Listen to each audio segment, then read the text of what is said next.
1,00,000 रुपए। तो भाई अगर आपका बजट है 1,00,000 रुपए और अपने लिए एक बहुत ही बढ़िया सिटी में चलाने लायक बेसिकली एक कम्यूटर बाइक ढूंढ रहे हैं तो ये वीडियो बिल्कुल आपके लिए है, क्योंकि आज की इस वीडियो में मैं आपको बताने वाला हूं वो टॉप 5 बाइक्स जो कि आप ले सकते हैं if you have a budget of 1,00,000 rupees.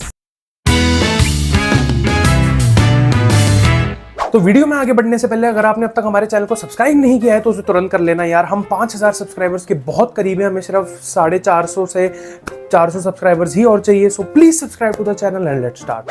तो सबसे पहली बाइक जो हमारी इस लिस्ट में आती है वो है नंबर 5 पे, जो कि है बजाज प्लेटिना 110 सीसी। अब सबसे पहले अगर मैं इसके ऑन रोड प्राइस की बात करूं तो इसका आपको मैक्सिमम ऑन रोड प्राइस मिलता है 89,851 रुपीज। अब ये जो प्राइसेस हैं ऑन रोड ये है कर्नाटका बेंगलोर के, क्योंकि इंडिया में सबसे ज्यादा जो आपका आरटीओ टैक्स है वो आपको कर्नाटका में ही पे करना पड़ता है। आई थिंक कुछ 14-14.5% के आसपास में, समथिंग उसी रेंज में। तो सबसे महंगी बाइक्स आपको या सबसे महंगी व्हीकल्स आपको कर्नाटका में देखने को मिलती है। तो मैं आपको वही ऑन रोड प्राइस बताऊंगा जिससे कि आप अपनी सिटी का आइडिया लगा सकते हैं, बट मैक्सिमम इससे ऊपर आपकी बाइक नहीं जानी चाहिए अगर आप कर्नाटका के अलावा किसी और स्टेट में रहते हैं, ठीक है।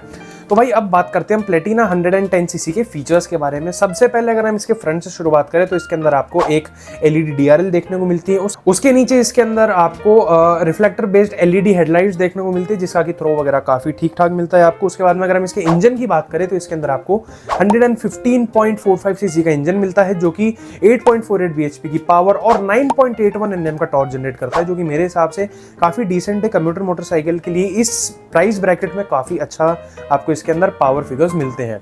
माइलेज की अगर मैं बात करूं तो आपको इसके अंदर ऑलमोस्ट 65 to 70 kmpl के आसपास की माइलेज आप इससे आराम से एक्सपेक्ट कर सकते हैं। सस्पेंशन में इसके अंदर फ्रंट में आपको नॉर्मल टेलीस्कोपिक फोक्स मिलते हैं जो पतले वाले आते हैं अपने, मेरे हिसाब से इनका डायमीटर होना चाहिए अराउंड 30 mm के आसपास। और पीछे इसके अंदर आपको नॉर्मल वाले शॉक अब्जॉर्वर्स मिलते हैं जो आपकी स्प्रिंग और हाइड्रोलिक्स के साथ में आते हैं। तो नॉर्मल वन, कोई आपको इसके अंदर मोनो शॉक वगैरह ये सारी चीजें नहीं मिलती। उसके बाद में अगर हम इसकी सीट की बात करें तो एक सीट इसका एक ऐसा पार्ट है जो कि थोड़ा सा मैं कहूंगा कि ओके है, क्योंकि इसकी जो सीट है कुशनिंग अच्छी है, बट जो उसकी विड्थ है वो थोड़ी कम है, पतली है, बट आपको काफी लंबी सीट मिलती है। तो अगर आप 3 लोग भी इसके ऊपर बैठना चाहते हो तो आप आराम से बैठ जाएंगे। वैसे मत बैठा करो यार, क्योंकि इट इज नॉट सेफ और लीगली भी अलाउड नहीं है, तो नहीं बैठना, ठीक है। उसके अलावा भाई अगर हम इसके ब्रेक्स की बात करें तो पहले इस 110 सीसी वाले वर्जन में आपको डिस्क ब्रेक आता था, बट अब वो डिसकंटिन्यू हो गया है। तो अब आपको इसके अंदर 130 mm डायमीटर वाले ड्रम ब्रेक मिलते हैं आगे भी और पीछे भी। व्हील साइज की अगर मैं इसकी बात करूं तो इसके अंदर आपको 80/100 R17 का टायर मिलता है आगे भी और पीछे भी। अगर इसे कर्व वेट की बात करें तो इसके अंदर आपको 119 किलो का वेट मिलता है, जो कि मेरे हिसाब से काफी हल्का है। आपको ज्यादा दिक्कत नहीं होगी मनूवर करने में, और बाई चांस कभी अगर ये बाइक गिर भी जाती है तो आपको उतनी चोट नहीं आएगी क्योंकि बाइक ही आपकी इतनी भारी नहीं है। और दूसरी चीज, अगर कभी डिसबैलेंस होती है तो आप इसको आराम से संभाल लोगे।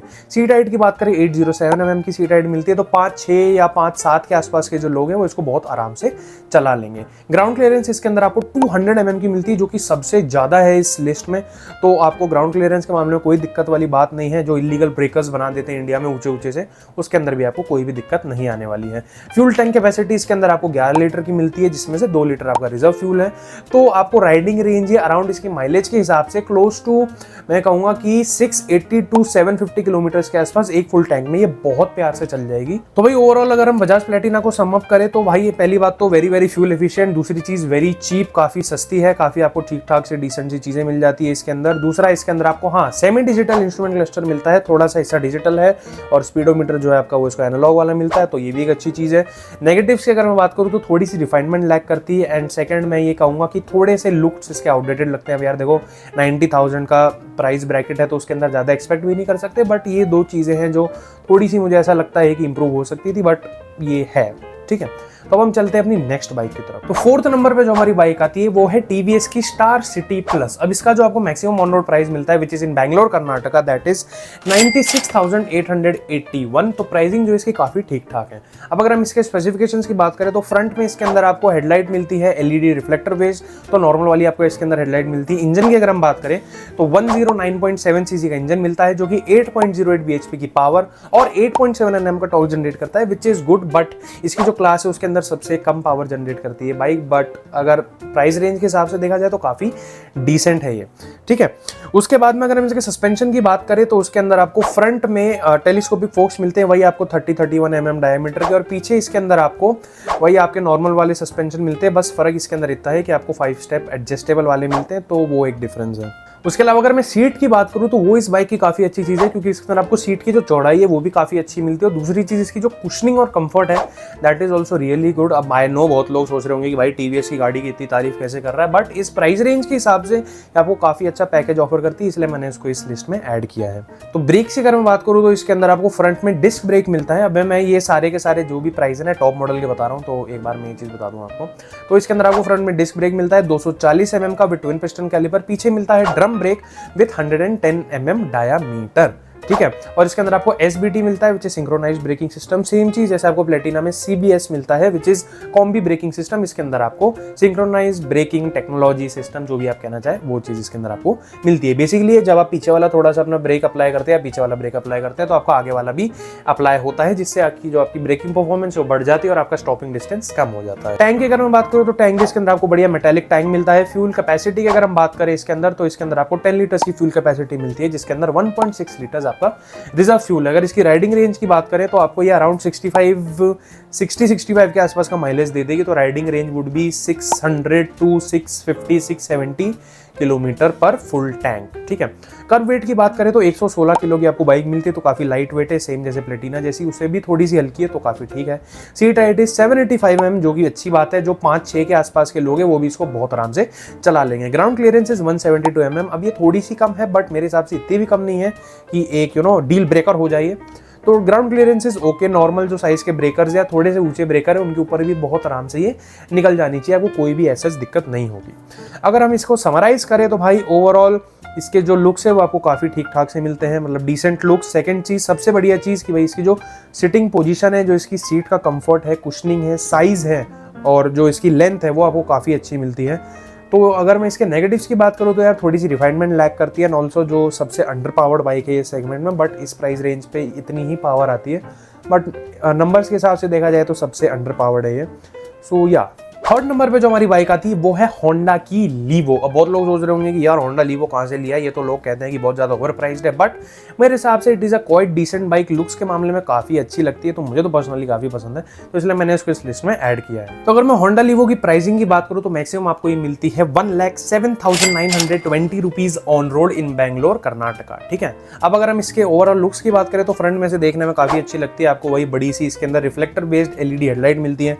ओवरऑल लुक्स भी इसके काफ़ी अच्छे। टैंक के पास में आपको इसके अंदर थोड़े वो एक्स्ट्रा प्लास्टिक के पार्ट्स मिलते हैं, जो कि मेरे हिसाब से इसके लुक को थोड़ा सा एनहांस करते हैं, थोड़ा SP 125 जैसा भी लुक देती है। बाकी पर्सनली मुझे ये, अगर मैं इस सेगमेंट में कोई भी बाइक लेने जाऊंगा तो डेफिनेटली मेरी चॉइस होगी होंडा लीवो, क्योंकि मुझे काफ़ी अच्छी लगती है। But according to its specification और बाकी चीज़ों के हिसाब से मैंने इसको लिस्ट में थर्ड नंबर पर रखा है। तो चलो भाई देख लेते हैं और क्या क्या है इसके अंदर। इंजन की अगर मैं बात करूँ तो इसके अंदर आपको 109.51 cc का इंजन मिलता है, जो कि 8.67 bhp की पावर एंड 9.3 Nm का टॉर्क जनरेट करता है। तो पावर फिगर्स इसके काफ़ी डिसेंट है, ठीक ठाक है मेरे हिसाब से। It is quite good. Mileage की अगर मैं बात करूँ तो आपको इजीली ये वही अराउंड 58-65 ये रेंज इसकी माइलेज की रहेगी, जो कि मेरे हिसाब से इज क्वाइट ओके। सस्पेंशन की बात करूँ तो फ्रंट में इसके अंदर आपको 30 mm के टेलीस्कोपिक फोक्स मिलते हैं, पीछे इसके अंदर आपको वही आपके नॉर्मल वाले सस्पेंशन मिलते हैं। बस इसके अंदर एक चीज़ है, इसके अंदर भी आपको 5 स्टेप एडजस्टेबल मिलते हैं, जैसे आपको TVS स्टार सिटी प्लस में मिलते थे। सीट की अगर मैं बात करूँ तो सीट भी इसकी काफ़ी अच्छी है, आपको थोड़ी सी ऐसा पीछे से मुझे ऐसा लगता है थोड़ी सी ऐसे स्टेप अप सी लगती है, हालांकि है single piece, but overall seating comfort जो इसका काफ़ी अच्छा है, काफ़ी नीचे तक एक्सटेंड होती है इसकी सीट, तो आपको थाई कंफर्ट भी काफ़ी अच्छा मिलेगा।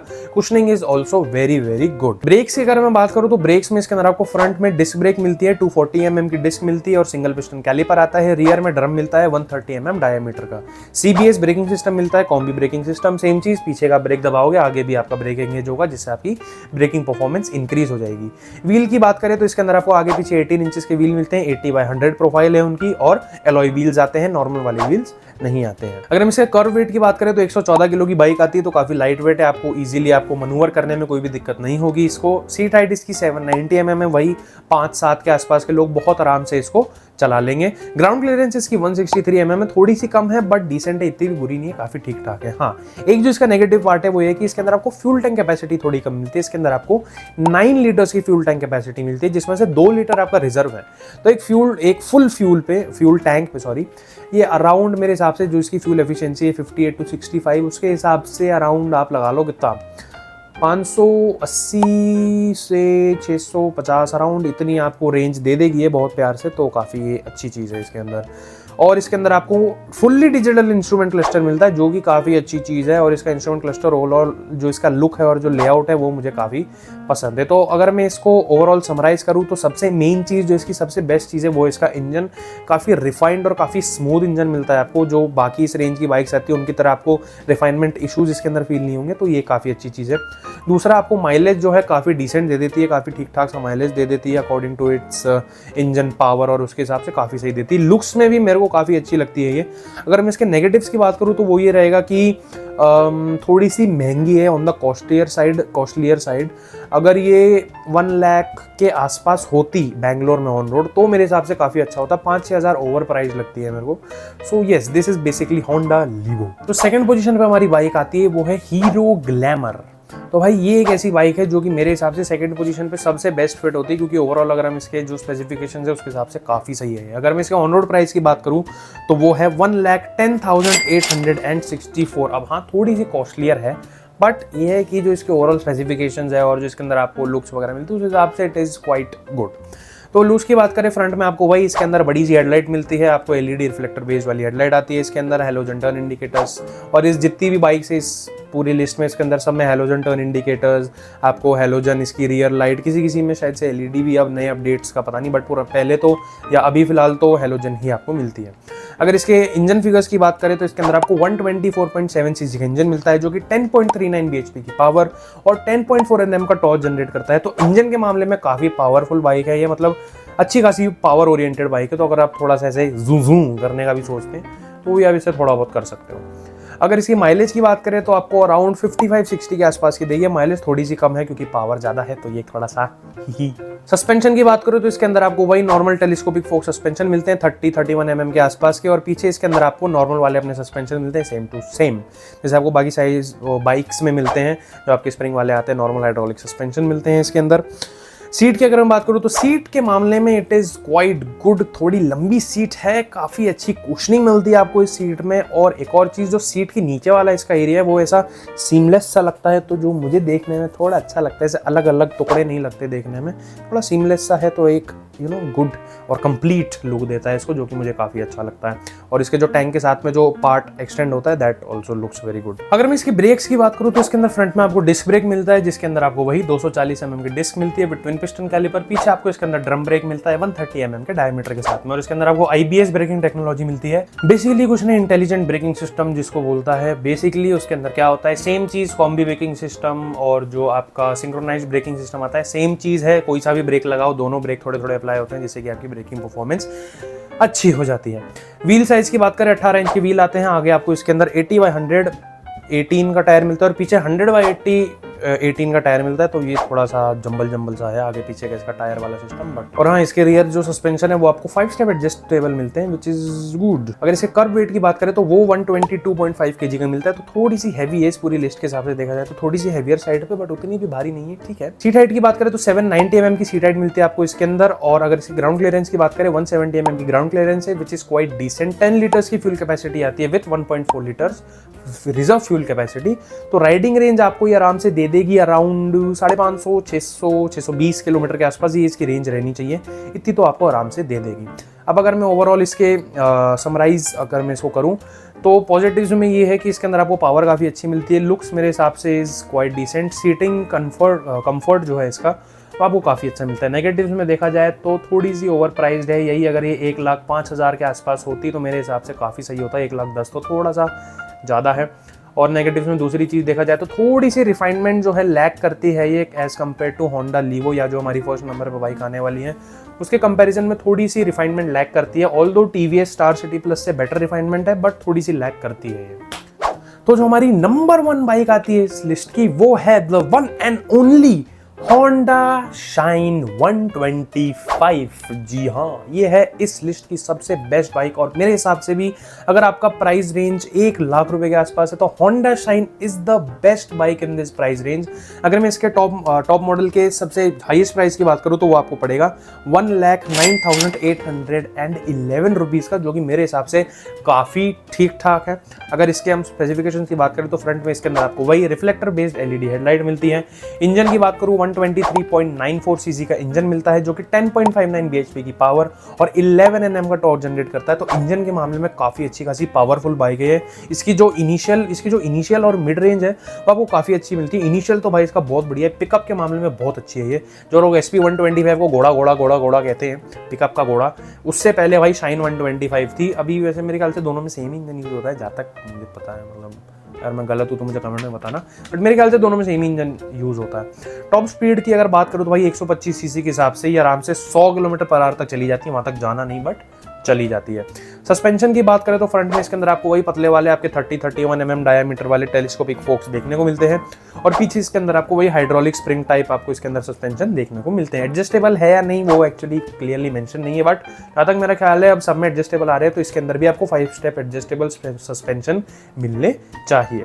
सीट की अगर मैं बात करूँ तो seat is also very good, काफ़ी अच्छी कुशनिंग है। सबसे मेन चीज़ भाई पिलियन के लिए इसके अंदर कुशनिंग काफ़ी अच्छी। मोस्टली बाइक्स में पिलियन के लिए कुशनिंग कम होती है, बट इसके अंदर पिलियन के लिए कुशनिंग भी बहुत अच्छी है। तो राइडर के साथ साथ पिलियन कंफर्ट भी इसके अंदर आपको बहुत आराम से और बहुत अच्छा मिलने वाला है। सीट इसकी काफ़ी चौड़ी मिलती है, मतलब ठीक ठाक डिसेंट चौड़ाई है और लंबाई भी इसकी काफ़ी बढ़िया है। थाई सपोर्ट भी इसके अंदर काफ़ी अच्छा मिलता है, that is very good. Brake की अगर मैं बात करूं तो इसके अंदर आपको फ्रंट में डिस्क ब्रेक मिलते हैं जिसके अंदर आपको 240 mm की डिस्क मिलती है विद सिंगल पिस्टन कैलिपर और इसके अंदर आपको CBS मिलता है which is combi braking system. Rear में आपको इसके अंदर ड्रम ब्रेक मिलता है विच इज 130 mm, तो साइज के हिसाब से ठीक है, वही कॉम्बी ब्रेकिंग सिस्टम है। पीछे लगाओ चाहे आगे लगाओ दोनों के आपको ब्रेक की बाइट मिलेगी जिससे आपकी ब्रेकिंग परफॉर्मेंस इंक्रीज हो जाएगी।